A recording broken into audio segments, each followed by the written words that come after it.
Amayerekwa y'Imana yanjeho mfite imyaka 7 Imana ikajya imvugisha ngeze mu myaka 12 Yesu aransura ndamwibonera n'amaso yanjye. Yesu uramubonye? Yesu naramubonye uko niko kuri amahoro yansigiye niyo nkoni ngenderaho. Ayo mahoro yiwe yangirije amakuba yose nagiye mpura nayo. Yaransanze kwa kenshi numva gijwi rintuma tigenda uvuge ibingibi nkabivuga, yakuntumaho nkagenda mu buryo butandukanye.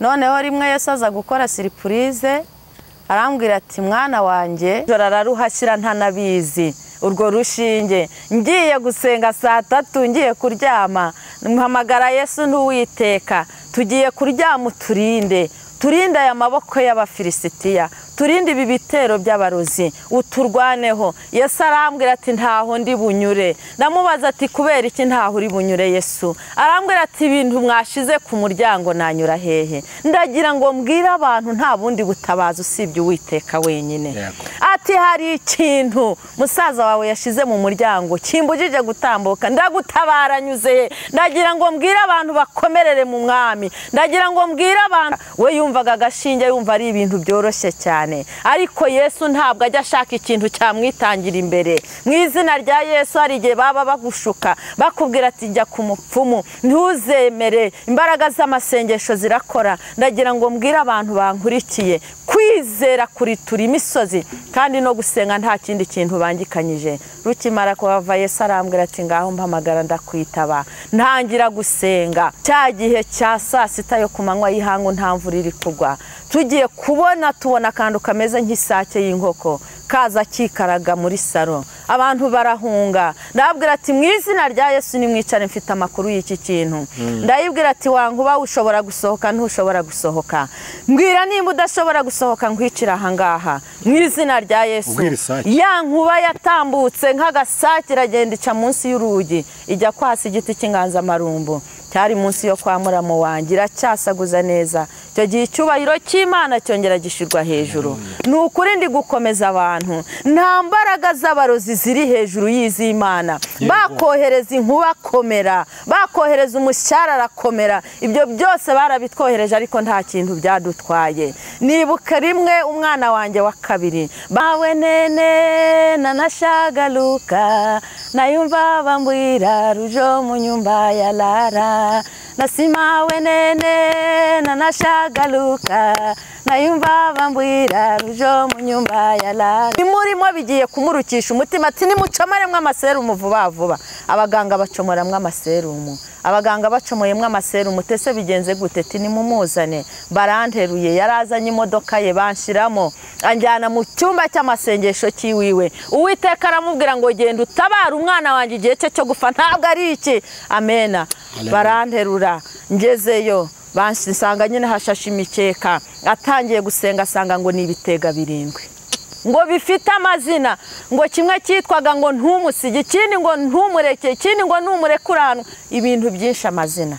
Umukozi w'Imana asenze numva bya bindi byose byari biri mu mutima byose bigera gute bivamo, byandyaga mu nda bivamo, byantezaga umuriro urashira. Umukozi w'Imana arambwira ati Uwiteka arambwiye ngo ejo ku kazuba ka saa 3 uri wawe umurozi ujye kugenza azaza yigaragaje. Ati kandi by'abakorera byose azabivuga ku mutangaro. Mbona uwo mu mamaraje araza ameze nk'uwasaze arambwira tumva rero wa mubyeyi we atufite Imana yarabagundiriye nanuko yagize. Ati Imana yanyu yanze kubarekura. Ati none ibyo nje kubabwira. Ati ene data nimba waravuganye n'Imana ihangane komerera mu mwami, wibutse Uwiteka imirimo wamukoreye. Ushobora kuba uri mu kigeragezo cy'uburwayi ngicyo, komera ihangane shikama senga. Icyo Uwiteka yakuvuzeho kizasohora, icyo umwami yakuvuzeho kizaba. Ntabwo bizaba uko abanzi bawe babishaka, ntabwo bizaba uko abarozi babishaka,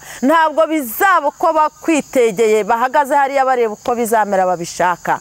Nyuma y'imyaka 3 nta kunde nawe tugomba kumuhemukira ku buryo atazubaka, abura umugabo, tumwice amubure, uriya musore amubure, natwe tumubure. Duhura n'urugamba rukomeye. Tukimara gushyingirwa hatarashira n'icyumweru, umugabo yasohotse mu gitondo cya kare asohotse kwa kundi umuntu ajya kuri toyi, ubwo bari bahateze ibintu sinzi uko babyita. Ndagira ngo mbwire bagenzi banjye, ndabizi neza mw'ibi bihe abantu bafite intambara nyinshi bari kurwana nazo z'abarozi, ariko ndagira ngo mbakomeze, nta yindi ntwaro ni amasengesho no kubaha Imana n'umwana wayo. Bene data, ndagira ngo mukomerere mu mwami mu mbaraga z'amasengesho. Nuko rero umugabo twakomeje gusenga, turasenga, nta muntu umumfasha. Igihe cyarageze abantu bose baducikaho, igihe cyarageze nta wambaza ngo bimeze gute. Uri gukora icyo gihe kigenda neza, Imana iragihira. Reka ngusabire kugira ngo Imana ibaye nawe, ivanga mu byo ukora byose, kandi Imana iha umugisha imirimo y'amaboko yawe. Hafi na kure rero aho uherereye hose, umve ko tugusuje kandi tugwaye ikaza mu kiganiro cyacu cy'uyu munsi. Nk'ibisanzwe muri kuvugana na Nepo, ndi kumwe n'umubyeyi hano, n'ubwa mbere tumwakiye. N'umubyeyi ni umukristo warashyijijwe, ariko kandi tugiye kuganira n'aka ikiganiro turagirana ibyo byose kirakugirira akamaro mu buryo bumwe cyangwa se ubundi. Muko bibutse ko twakira ijambo ry'Imana, twakira ubuhamya, twakira impuguro, twakira ubuhanuzi Imana kuko Imana iri kuvuga, kuko iteka ryose ibyo umuntu akora, ibyo umuntu avuga, akenera kumva n'ijwi ry'Imana kugira ngo rimuyoboke cyangwa se rimuhedinge mu byo yerekejeho amaboko byose. Reka ngusuzere kandi nguhe ikaze kugira ngo ube natwe mu kiganiro cyacu, Reka muhe ikaze ku Musaraba TV. Mama, tuguhaye ikaze. Murakoze. Umeze neza? Turashima Imana. Mama, ko witonze cyane? Ni ibisanzwe, niko nisanze nanjye. Wisanze witonda? Ninde tugiye kuganira nawe? Uwo mugiye kuganira nawe nitwa Nyiramarongo Vestina. Nkaba ndi umubyeyi, ndubatse, mfite umugabo n'abana 8. Twese tukaba turi abakristo, dushima Imana. Yego. Mukaba mutuye mu mujyi wa Kigali? Tukaba dutuye mu mujyi wa Kigali, hano Batsinda. Yego. Imana ishimwe cyane kandi Imana iguhe umugisha. Mfite ubuhamya bwinshi bw'ibyo nanyuzemo, ubuhamya bw'ubuzima, ariko kandi ubwo buhamya bwagira abantu bufasha. Ushobora gusanga hari ibintu wanyuzemo bikomeye wabona gutavamo, ugasanga n'uyu munsi hari umuntu uri muri ibyo bihe nk'ibyo wari urimo, nawe uri mu kantu ko kwiheba, avuga ko bitashoboka, yataye ibyiringiro. Reka tugiye guha umwanya utambutse ubwamya bwawe, aho birege bishoboka tukubaza, ugere tubwira aho tubona ari ngombwa, ariko kandi ibintu byacu byose tutwiyagiza Imana. Tugusaba umanza usenga Imana, ubundi tugende. Turagushimira Uwiteka, uriho kandi uzahoraho, uri umwami ibihe byose. Data wa twese, tugushimiye kuri umunyacyubahiro, icyubahiro cyawe ntuzagiha undi. Mu isi no mu ijuru uri Alfa na Omega, ukaba itangiriro, ukaba n'iherezo Mana. Ngeze hano hantu Uwiteka, turasenze, nsengeye ubwoko bwawe bugiye gutega amatwi ibi biganiro. Mu izina rya Kristo Yesu, hari abarushye nk'uko nari ndushye, hari abaremerewe nk'uko nari ndemerewe, hari abikoreye imitwaro nk'uko nari nyikoreye, ariko ndagushimira ko iyo mitwaro wayintuye, nkaba ndi kugenda nemye mu izina rya Kristo Yesu. Uko niko nsengeye abagabo bagiye kumva ibi biganiro, ababyeyi bagiye kumva ibi biganiro, abasore n'abakobwa, mu izina rya Yesu bigiraho bibavana naho bibajyana. Narakubonye Mwami, uko nakubonye abariko wiyereka abana bawe. Mwisi turacyafite ibihe mu ntambara, ntabwo turageraho umwanzi atarasa imyambi, ariko turabizi hari igihe utworohereza Yesu, ukatubera amaso, ukatugira ku rugamba, ukaturwanirira. Urakarama rero, ukomeza kubana natwe. Ko niko nsengeye ubwoko bwawe bugiye kunkurikira ku ibi biganiro, mu izina rya Kristo Yesu. Amen. Yego, ugiye kutugezaho ubuhamya. Ese ngatubwire ubuhamya bimeze bite, byagenze bite, byatangiye bite, bamugana abandi, ariko ugerageze wishime. Oya, njyewe njya nishima, nta n'ikibazo, sinabura kwishima. Ndi umuririmbyi, nakoreye Imana mfite imyaka 7 kugeza na n'ubu mfite imyaka 41. Mbese twebwe ukuntu twagiye tubyiruka kera, abantu baritondaga twisanga ari uko tumeze, ariko abantu baragerageza nyine kunyumva. Sinzi gusakuza cyane, sindi inkwakuzi, ariko hamwe n'Imana ijya imfasha uko nshobojwe. Yego. ngewe nisanze nyine ndi umwana naravutse nk'abandi ariko ngeze mu myaka 12 nza kuba imfubyi. Mbaye imfubyi rero umubyeyi wanjye papa aza gupfa, mba muri bwa bupfubyi ninjye wari imfura mu rugo nkurikiwe n'abana 5. Urumva nyine twahise tujya mu buzima bubi bw'ubupfubyi, ariko ngeze mu myaka yo gushaka nza gushaka. Shatse rero mpura n'intambara zikomeye cyane z'abarozi, kumwe abasore n'abakobwa bakundana. Umusore yaje kunkunda nge ntamukunda, biba ngombwa ko nisangira uwo nakundaga, kuko abo uwo musore ntibari bakijijwe kandi nge nakijijwe ndi umwana. Amayerekwa y'Imana yanjeho mfite imyaka 7, Imana ikajya imvugisha. Ngeze mu myaka 12 Yesu aransura ndamwibonera n'amaso yanjye. Ubu Yesu uramubonye? Yesu naramubonye, uko niko kuri. Amahoro yansigiye niyo nkoni ngenderaho, ayo mahoro yiwe yangirije amakuba yose nagiye mpura nayo. Yaransanze ko akenshi numvaga ijwi rintuma ati genda uvuge ibi ngibi nkabivuga, yakuntumaho nkagenda mu buryo butandukanye. Noneho rimwe Yesu aza gukora surprise, arambwira ati mwana wanjye ngiye kukwiyerekaho rimwe gusa ube maso. Ngiye kubona nk'uko yavuze ko ibirenge byo bitazongera gukandagira ku butaka. Yanabonye ahagaze kuri kadere y'urugi hari nko mu masaa 6 za nijoro, arambura ibiganza byiwe gutya, nari mfite imyaka 12. Arambwira ati unyitegereze undebe neza. Yari umusore mwiza cyane, mwiza ariko mwiza ntawe namugereranya nawe mwisi.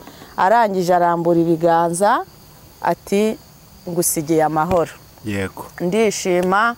Icyo gihe ansigira amahoro rero muzehe wanjye yari atarapfa, Imana yacu iteye ubwoba. Ariko hashize nk'ibyumweru 2 papa aza gufatwa n'uburwayi apfa bitunguranye. Ariko akimara kugenda yarambwiye ngo mpamagare ngo ababyeyi banjye ngo dusenge. Ariko Yesu akubwira? Ariko ambwira. Yego. Turasenga twatangiye saa 6 tugeza nko mu masaa 9 dusenga Imana. Mfite imyaka 12. Yego. Noneho icyo gihe muzehe akimara gupfa nza kwibuka ukuntu Yesu yambwiye hari ibintu nyine yari yambwiye bikomeye by'ibanga ryanjye byo kunyihanganisha, ariko sinamenya uko bizagenda. Ngomezwa gufashwa na ya mahoro. Ya mahoro yansigiye mbana nayo, n'ubundi nkomeza ndi umuririmbyi, nkomeza nkorera Imana. Nza kugera igihe cyo gushaka ariho naringeze. Umusore aza kunkunda nge ntamukunda. Iwabo bifuza ko najya mu rugo iwabo, ariko ntibari bakijijwe. Mbwira mama ati ngewe ntabwo najya gushaka mu rugo rw'abapagani, kandi dufite undi musore dukundana turirimbana no muri korali. Wa musore iwabo rero baza gufata irembo iwacu, bazana ibyangombwa. Wa wundi udakunda? Uwo ntakunda bazanye inka, bakimara kuyizana mama arayibasubiza ati hoya, umwana wanjye yanze ko atazajya muri uru rugo. Noneho rero base wabo bavukanaga, uwo nakundaga yari uwo mu uwo muryango, n'uwo nazi yari uwo mu uwo muryango. Noneho nza gukunda uwo kwa se wabo ko bari abakristo. Twaranaririmbanaga muri korali, uwo mugabo w'iwanjye nyine tubana. Noneho iwabo rero nawe baza kumusabira, bamusabiye aho tarageza n'igihe cy'amasezerano batugurira imyaka dukora ubukwe turashyingirwa.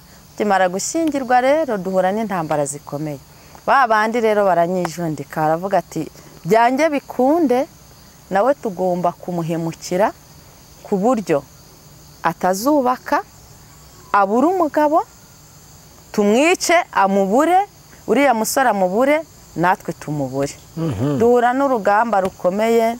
Tukimara gushyingirwa hatarashira n'icyumweru, umugabo yasohotse mu gitondo cya kare, asohotse kwa kundi umuntu ajya kuri toyi. Ubwo bari bahateze ibintu sinzi uko babyita, mvuka hagati y'amazi. Niyo mpamvu uraza kumva ikinyarwanda cyanjye kidasobanutse. Ku nkombo. Ku nkombo. Okay. Yego. Ro ku nkombo. Ro ku nkombo. Mukanya turimbana tubyana. Nta kibazo ndakaririmba rwose. Kewacu ku nkombo ndakaririmba n'ukuri. Noneho rero wa mugabo agwa muri wa mutego, yitura hasi. Sohose nsanga umuntu yaguye ku muryango. Ndavuga nti Mana, ibi ni ibiki bimbayeho? ariko kubera ko dufite Imana, buri Imana yacu iteye ubwoba. Ni ukuri Imana yacu iteye ubwoba. Iyo Yesu ataza kunsigira amahoro, ibintu nahuye nabyo byari bikomeye cyane. Wa mugabo nyine injira muri arume n'imari nyine ndiyambaza umubyeyi umwe wari utambutse ati ngwino umumfashe. Wa mugabo turamuterura tumushyira mu nzu, turasenga biranga, turasenga biranga. Mana ndavuga nti iki kigeragezo noneho ni bwoko ki? Ariko kubera ko nari narakoreye Imana ndi umwana, nari mfite umutima ukomeye cyane, mfite ibyiringiro, mvuga nti byaba byose Yesu araba yabyemeye. Imana iranyihanganisha, mba muri urwo rugamba, turasenga dukomeza turasenga. Imyaka 3 irashira, umugabo akiba ku gisatiro cy'uburwayi. Hahandi najyaga muterura, nkamuterura nk'agahinja. Nkajya gukarabya, urumva iyo uri mu kigeragezo, ikigeragezo aba ari icyawe. Ndagira ngo mbwira abankurikiye mu kigeragezo buri wese arimo, ni ikiwe ku giti cye. Iyo uri mu kigeragezo nta nshuti uba ugifite, nta babyeyi, ntaki, ni ukwirwanaho. Ndagira ngo mbabwire ngo mu kigeragezo mufite ni ukwirwanaho hamwe n'Imana. Nta yindi nshuti tugira mu bigeragezo tugira usibye Yesu wenyine, niyo nshuti idahemuka mu byago no mu makuba. Iyo turi mu byiza Yesu tuba turi kumwe, twahura n'ibyago Yesu tukabana. Bene data nahuye n'akaga gakomeye, umugabo amara imyaka 3 ari agahinja ndi guterura. Hahandi umuntu utari muri Yesu atari kugira ibyiringiro ko azongera kubona umugabo. Amena.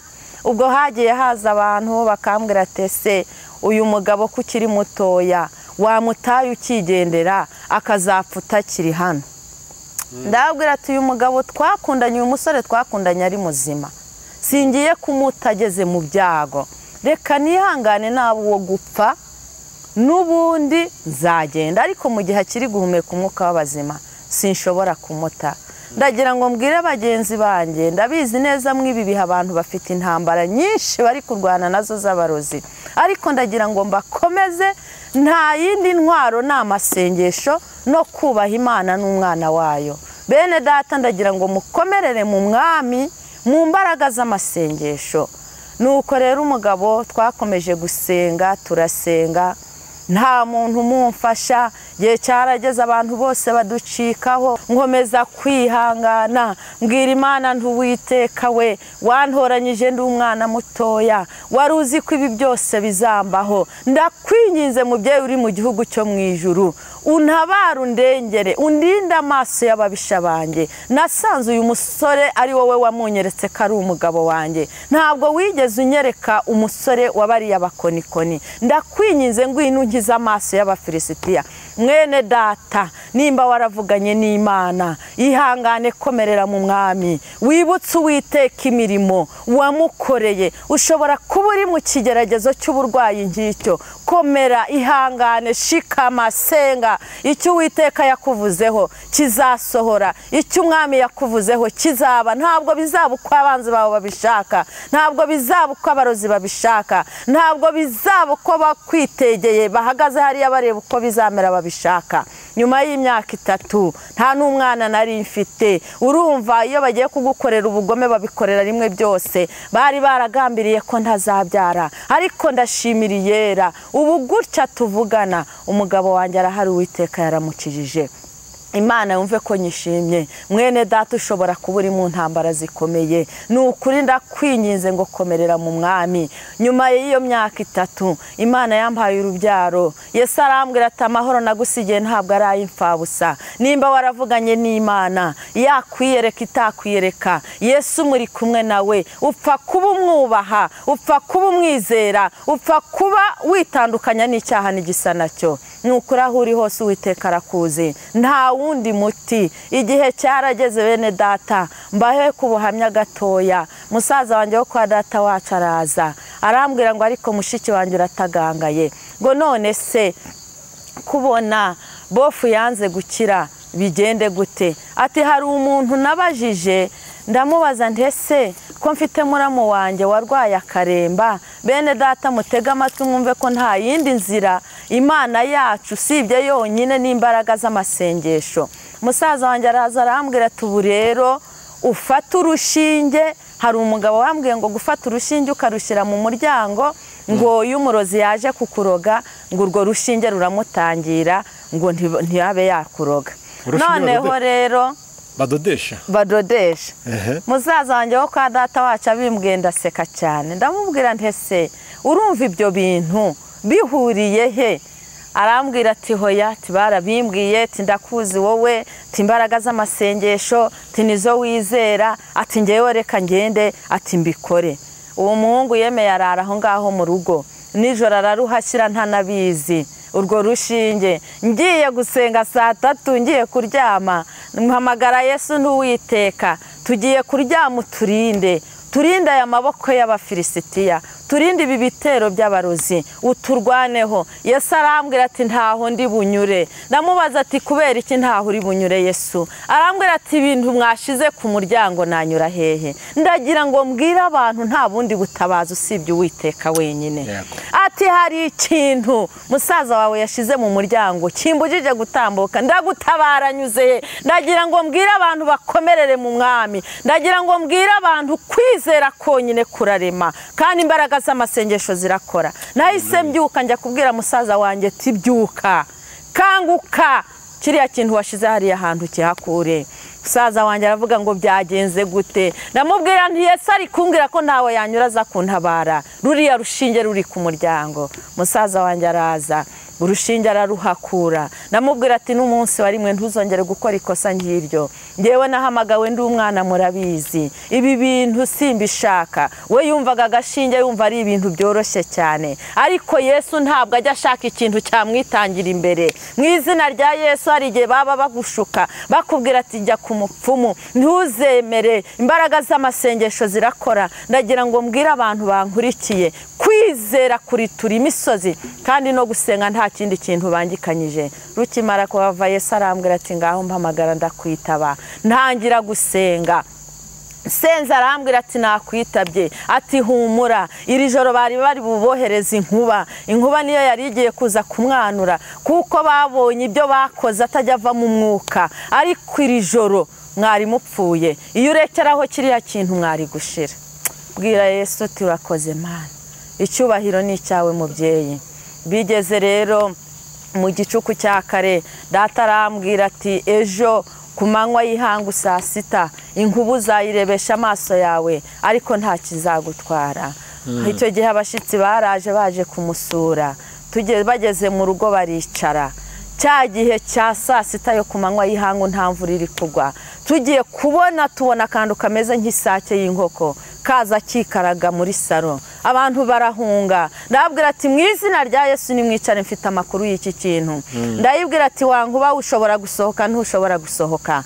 Mbwira nimba udashobora gusohoka nkwicira aha ngaha mu izina rya Yesu. Ya nkuba yatambutse nk'agasake iragenda ica munsi y'urugi ijya kwasa igiti cy'inganzamarumbu cyari munsi yo kwa muramo wanjye, iracyasaguza neza. Icyo gihe icyubahiro cy'Imana cyongera gishirwa hejuru.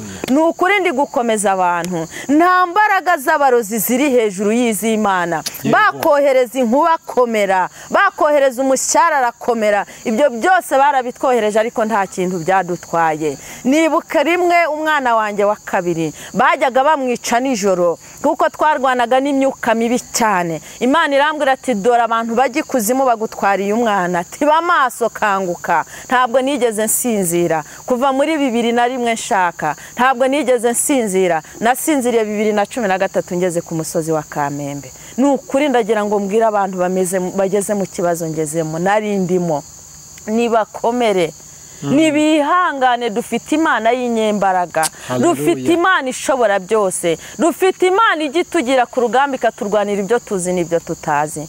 Umwana wanjye wa kabiri bakamwica, Imana ikambwira ati ntuvuze induru, dore umwuka we bawumwibye. Ntabwo yapfuye, bamwibye umwuka kugira ngo nimumushyingure bazagende bamugira igikoresho cya Satani. Njye n'umugabo tukajya ku mwana, ubwo papa wiwe yari amaze gukira neza kubera imbaraga z'amasengesho. Tukajya ku mwana tugasenga, tukamara iminsi 2 umwana ari umurambo mu nzu. Tukamara iminsi 2, gashiki cye kakaza kakatubaza tese mama Tigurware yagiye he? Tukatabyuka kamubwira ati mureke aracyasinziriye. Ubwo twaramuteruraga tukamujyana mu cyumba turyamamo. Amena. Imana yacu irakora, Imana yacu irashoboye, Imana yacu ni nyembaraga. Imana yarambwiye ngo nzazamuka imisozi manuka iyindi, ariko ndashimira Iyera yazanye iterambere. Ntabwo tukirirwa tuzamuka imisozi cyangwa tumanuka iyindi, tusigaye tubivugira aha ngaha abantu b'Imana bagakomera.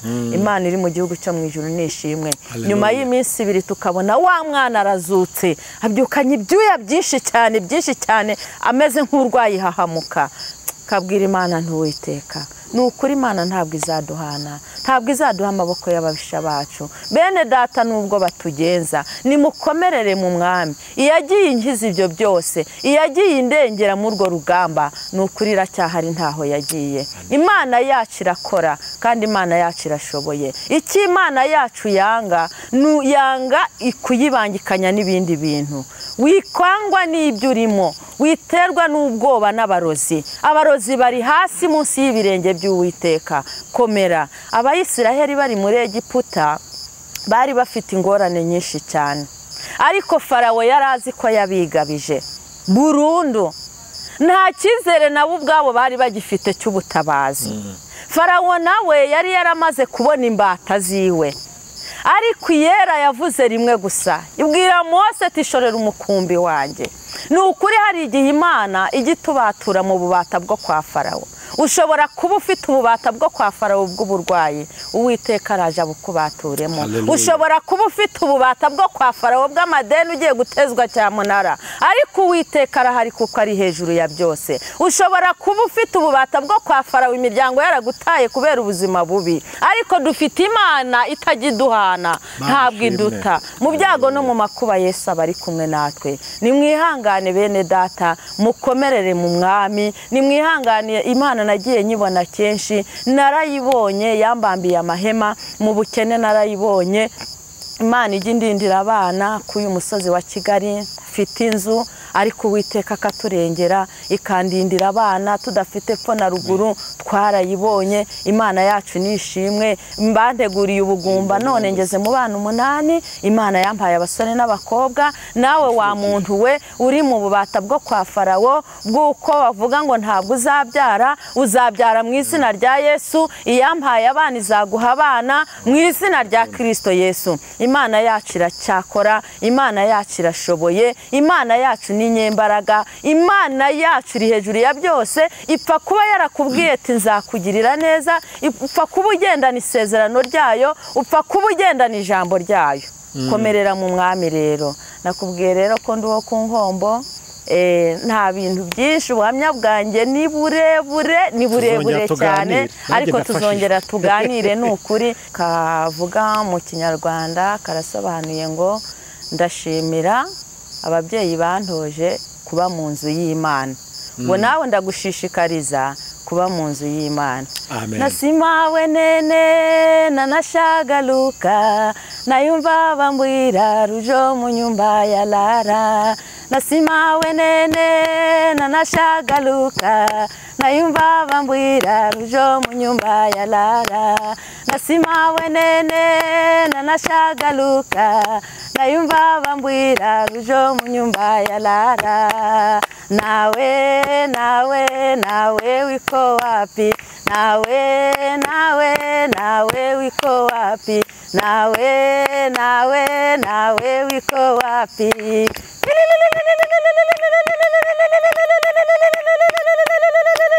Nasimawe nene nanashagaluka, nayumva bambwira rujo mu nyumba ya Lara. Nasimawe nene nanashagaluka, nayumva bambwira rujo mu nyumba ya Lara.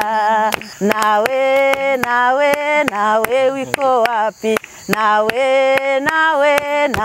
wiko wapi? Iyi ndirimbo iravuga ngo ndashimira abantoje kujya mu nzu y'Imana.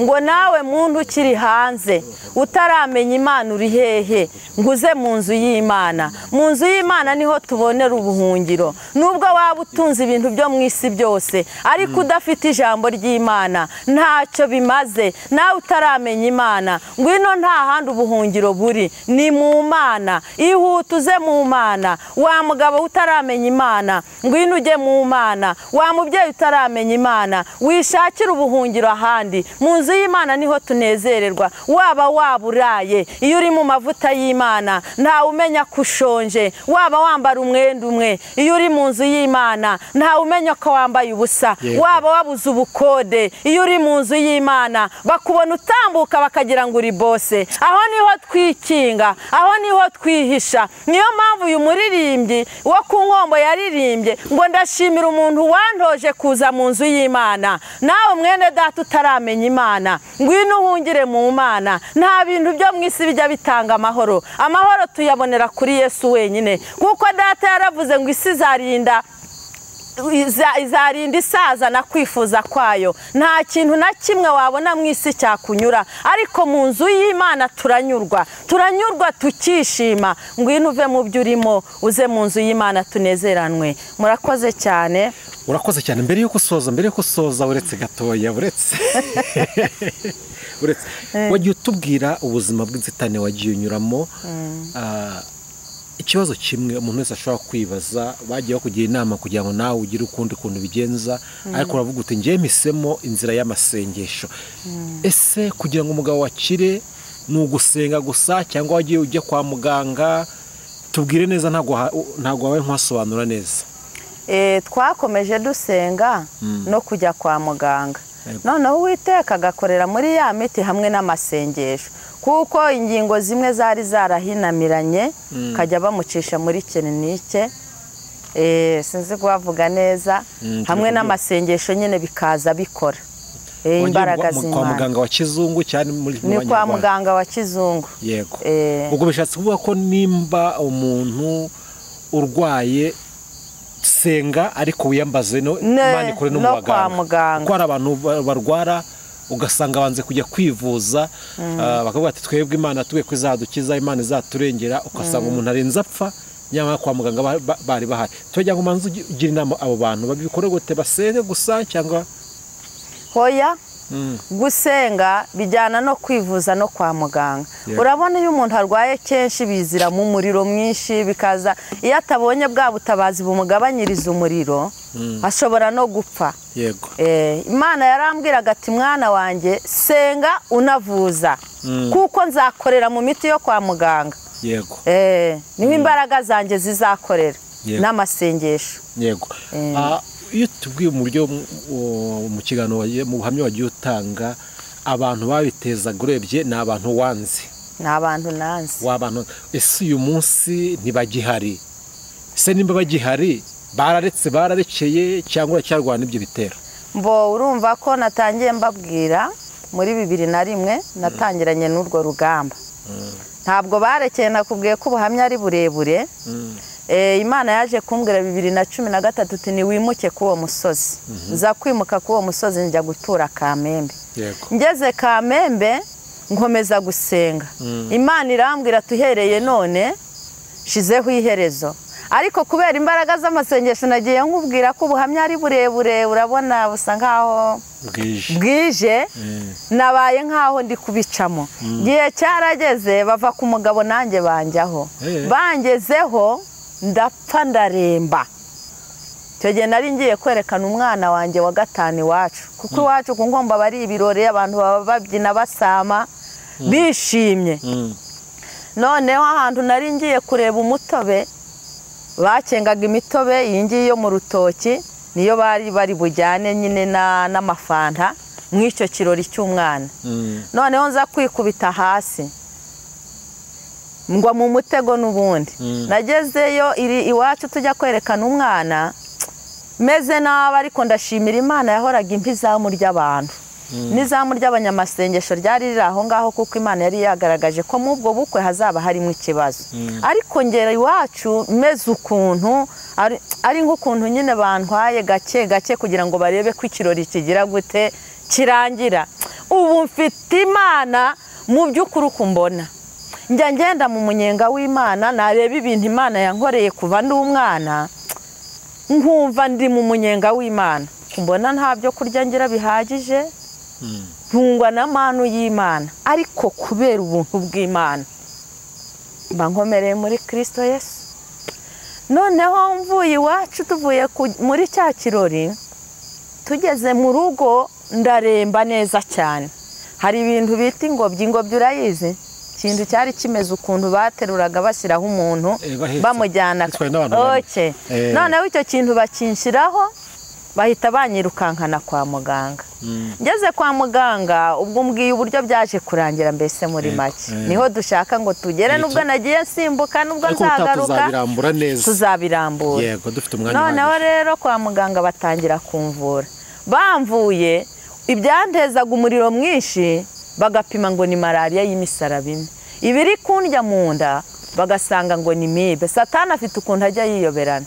Ibiri mu mutima ngo ni igifu. Ariko abaganga bakagerageza kuvura ubwo burwayi babonye bikanga. Hashize iminsi 3 ndi gusaba cya kintu cyo kurukiramo ngo bakizane. Ndi kwa muganga ngo nduke ndi gukoresha ibimenyetso aya maso bari bayajonoyemo, ndi kureberamo hano akuka katazamuka. Noneho rero mu gihe cya gisahani kigiye kuza, Imana yohereza umukozi wayo, haleluya, nk'umugabo mwiza nkawe pe, ufite Imana. Araza abwira abaganga ati ubu muri kuvura uyu muntu, muri kumuvura. Icyo abaganga ati turi kumuvura, none iki kintu agiye kuruka ni umutima agiye kuruka. Ati bimurimo bigiye kumurukisha umutima. Ati nimucomaremwe amaserumu vuba vuba. Abaganga bacomoramwe amaserumu. Abaganga bacomoyemwe amaserumu. Tese bigenze gute? Ati nimumuzane. Baranteruye, yarazanye imodoka ye banshiramo, anjyana mu cyumba cy'amasengesho kiwiwe. Uwiteka aramubwira ngo genda utabara umwana wanjye igihe cye cyo gufa ntabwo ari iki. Amena. Baranterura, ngezeyo bansanga nyine hashashe imikeka. Atangiye gusenga asanga ngo ni ibitega 7 ngo bifite amazina, ngo kimwe cyitwaga ngo ntumusige, ikindi ngo ntumureke, ikindi ngo ntumurekurana, ibintu byinshi amazina. Umukozi w'Imana asenze numva bya bindi byose byari biri mu mutima byose bigira gute bivamo. Byandyaga mu nda bivamo, byantezaga umuriro urashira. Umukozi w'Imana arambwira ati Uwiteka arambwiye ngo ejo ku kazuba ka 3 turi iwawe umurozi ujye kugenza azaza yigaragaje. Ati kandi ibyo bakorera byose azabivuga ku mutangaro. Tigenda ngera nshitsa kwa muganga ndi muzima, ndi kudandabirana nyine kubera intege nkeya, ariko nari ndi muzima. Abaganga baratangara, baravuga ati abarokore bafite Imana. Arababwira ati uyu muntu yo mu murarana yari gupfa, ariko kubera ko hari icyo Uwiteka yamuvuzeho nicyo cyatumye atari bupfe. Yego. Turataha, bagenda bancumbagiza nyine abarwaza bari 3. Tugeze mu rugo ndaryama, turasenga. Bukeye mu gitondo koko mugani ku kazuba ka 3 hari igihe Imana ikubwira ikintu wowe utakiri no kukibuka. Niyicariye ku kazuba maze kubyuka, mbona uwo mumama araza ameze nk'uwasaze. Arambwira tumva rero wa mubyeyi we, atufite Imana yarabagundiriye nanuko yagize. Ati Imana yanyu yanze kubarekura. Ati none ibyo nje kubabwira, ati nimugumane n'Imana yanyu. Ati ngewe ntaho ntabagejeje. Mu Burundi nagiyeyo, muri Tanzania njyayo, mu Bugande njyayo, ajya gucisha kwijwi njyayo, avuga imisozi yo muri Kongo yagenze, kandi we nyirizina noneho yagenderaga no ku ntaro. Aji kuzimu. Yagendaga no gataro. Ku gataro yari amaze kwica abantu benshi cyane bagera ngo muri 30. Aravuga ati mwe mwarananiye. Ati nimugendane n'Imana yanyu. Ati ahubwo ikintu mbisabiye. Ati mfite umukobwa wanjye utwite. Ati umwana yapfiriye mu nda. Ati ndagira ngo mujye mumusengera ndebe ko azatandukana n'iyo nda, umwana bakajya kumushyingura ariko umukobwa wanjye akaba muzima. Urumva nawe ubwo uwo nguwo niwe wari wamutanze. Ndamubwira ati Imana watubonanye ibigukorere nk'uko ubyifuza mu izina rya Yesu. wa mubyeyi aragenda arongera arambwira ikintu gikomeye aricyo ngiye kubwira abantu ngo bahangane n'imbaraga z'amasengesho. Uwasengaga rimwe asenge kabiri, uwasengaga kabiri asenge kane. Yarambwiye ati hari igihe mba ndyamye nkabona umuriro mwinshi imbere yanjye ari wowe uwuyoboye mwinshi cyane, ngo nkabona uri kunsunika, ngo icyakora igituma ntajya njya mu uwo muriro, ngo hari umugabo uba wambaye imyenda yera niwe ugukurira, tubumuretse tumurebe. Bumuretse ati nje kugusaba imbabazi uriya muriro ntukawuntemo. Ndamubwira ati uwo muriro ubona ni imbaraga z'amasengesho, ni imbaraga z'amasengesho, niwo muriro ujya ubona imbere yawe, kuko igihe cyose mpora mbaza Imana ati uyu muntu angenza gutya namutwaye iki. Aratubwira ati ngaho nimugendane n'Imana yanyu. Imana rero iratubwira ati bana banjye mushaka uburyo mwimuka. Uwo mugore amaze kurekura twageze Kamembe rwose, twatangiye gusinzira nk'abandi. Twari tumaze imyaka 12 tutazi ibitotsi uko bisa. Twarwanye n'abirabura b'abadayimoni, turwana n'abazungu b'abadayimoni. N'urwo rugamba nahoraga uko niko kuri. Uzasubira ikindi gihe. Ibyo nakubaza ni byinshi cyane ntago nabirangiza. Ni byinshi ndi wabirangiza. Ntago nabirangiza nuko nabwo butije nego kubaza ibintu kuko uri kuvuga kabe nkumva mfite amatsiko y'ibyo nakubaza bindi kugira ngo dusobanukirwe neza ko icyo twamaje kumva cyo imbaraga z'Imana ziracyakora n'ukuri ntaho zagiye. Abantu nibonye bagira Imana icyizere, Imana yakurengeye. N'ukuri nibayigirira icyizere. Hari akantu nkunda kubwira abantu iyo turi nko kwisengera nko mu masengesho wenda ku rusengero, nkunda kubwira abantu ngo Imana yigufitiye icyizere, yemera ibigeragezo byose bikugeraho kuko ibigufitiye icyizere. Itagufitiye icyizere ntabwo yakugerageresha ibyo ngibyo. None se itagufitiye icyizere ugira ngo yagutera inzara, iguteye inzara wajya kwiba. Iramutse ibonye ngo uyu muntu nimuteza inzara ikamurya azajya kwiba, ntabwo yakemera inzara ikugeraho. Yego. Iramutse ivuze ngo nimuteza ubukene bwo kubura imyambaro azajya gusambanira imyenda, ntabwo yakemera bikugeraho. Ariko iragupima yagushyira ku munzani, yabona igufitiye icyizere. Kandi ndagira ngo mbwire abantu ngo kenshi bene abo bantu baba banditse mu gitabo cy'ubugingo. None se yo Bibiliya byose yahuye nabyo, hari icyaha yari yakoze? Imana se ntiyamwemeraga. Impamvu bitugeraho nuko itwemera. Rero ntitukayikoze isoni, tuzayigumemo, ibe muri twe natwe tube muri yo. Yego. Reka tugushimire mama, ariko turifuza ko uzagaruka no tukabiramba neza no kumanywa. Bya byose no guhamya bwafasha abantu benshi cyane nanjye ndimo nafashijwe wambonye, ntago niyimanganyije. Oya nukuri disi. Reka tuguseze ugiye kwita ku muryango, ariko kandi uzagaruka turabigusabye imbere ya kamera, ubyemere cyangwa ubihakane imbere y'abantu? Nzagaruka nukuri kuko biba binduhura. Imana yagiye imbwira ko nzajya mbivuga ahantu hatandukanye. Kuri kamera gutya biba binduhurira cyane ko hari igihe utabona n'itiki rikujyana ahantu hatandukanye kuvugira Imana. Ariko gutya biba binduhurira, abari hirya no hino baba babyumva. Reka tuvuge ngo Imana y'amahoro igukomeze, kandi Imana y'amahoro ikurengere, igukomereza amaboko, kandi iby'umutima wawe wifuza ibiguhe. Amen. Iby'umutima wawe wifuza byose ibiguhe.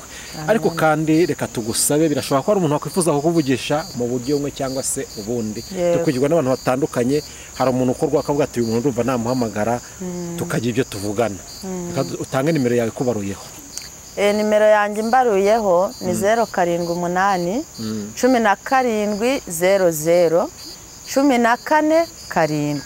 Kanyisubiremo 078 1700 14 7. Nkoresha agatelefone gatoya, ariko natanga na nimero iri kuri WhatsApp y'umukobwa wanjye 079 38 129 079 38 129. Amazina y'uwo mwana yitwa Uwiringiye. Ayanjye nitwa Nyiramaronko Vestine. Nyiramaronko Vestine. Imana y'amahoro igumugisha, kandi Imana yakurengeye muri icyo gihe ikagutsimbisa ibintu byose. Nanjye kanguhanurire ibigiye gukora igufiteho umugambi munini cyane kuri wowe. Amen. Amen. Amen. Kandi Imana izagumugisha, ndabikubwiye. Tuzababwira ko ari Imana yakoze. Amen. Urabyizeye? Ndabyizeye nukuri. Kuko ibyo yagiye inkorera nibyo byinshi. Mana Data wa twese, turagushimiye yuko nta kijya kirogoye umugambi wawe. Data wa twese, nsengeye abantu bose bankurikiye, abari mu ntambara zimeze nk'izo naciyemo, mbasengeye mu izina rya Kristo Yesu, mu butware bwawe no mu bushobozi bwawe. Ndabasengeye Mwami, ndabizi neza hari abantu benshi bari kwiririrwa amarira bakayararira, ariko ndagira ngo mbabwire ngo nibakomere mu izina rya Kristo Yesu. Mwami Imana, ntawagukurikiye uzikorera amaboko, kandi Data wa twese ntawakwiringiye uzakorwa n'isoni. Ndagira ngo uhagarike imigambi mibi y'abarozi ku buzima bw'abakumenye mu izina rya Kristo Yesu. Ibitero Satani agaba ku bwoko bwawe usenyagure mu izina rya Kristo Yesu, rimbure mu izina rya Yesu.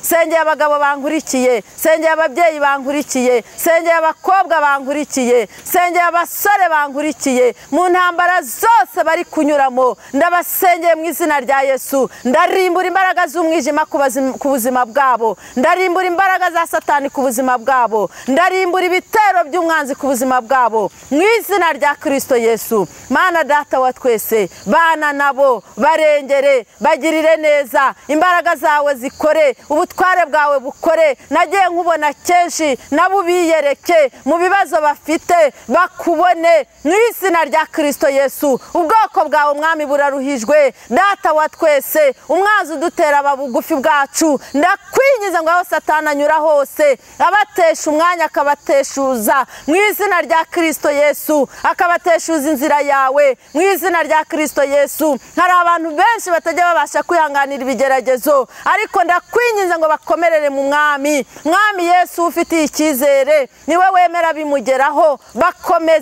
bakomerere muri wowe, amaraso yawe yivange na yabo mu izina rya Kristo Yesu. Urakoze Mwami gukomeza kubana nabo no kubashigikira ndetse no kubatsindira, kuko ari wowe murwanyi utajya utsindwa. Mu izina rya Yesu barwanirire. Urakarama Data wa twese, ubane nabo kandi nanjye ugendane nanjye, ni mu izina rya Yesu Kristo. Amen. Reka tugushimire wari duteze amatwi muri kino kiganiro cy'ubuhamya twagiranaga n'uyu mubyeyi uvuga ngo ineza y'Imana ibarane kandi umugisha w'Imana ukomeze ukomeho. Nimba ukurikiye kino kiganiro mbishe ko nta hantu Imana itakuvana kandi nta naho itakugeza, cyo tugusaba usangiza buno buhamya ko kandi wongere ugirire Imana icyizere. Ibiganiro byacu ku Musaraba TV nakagaruka. Ciao ciao.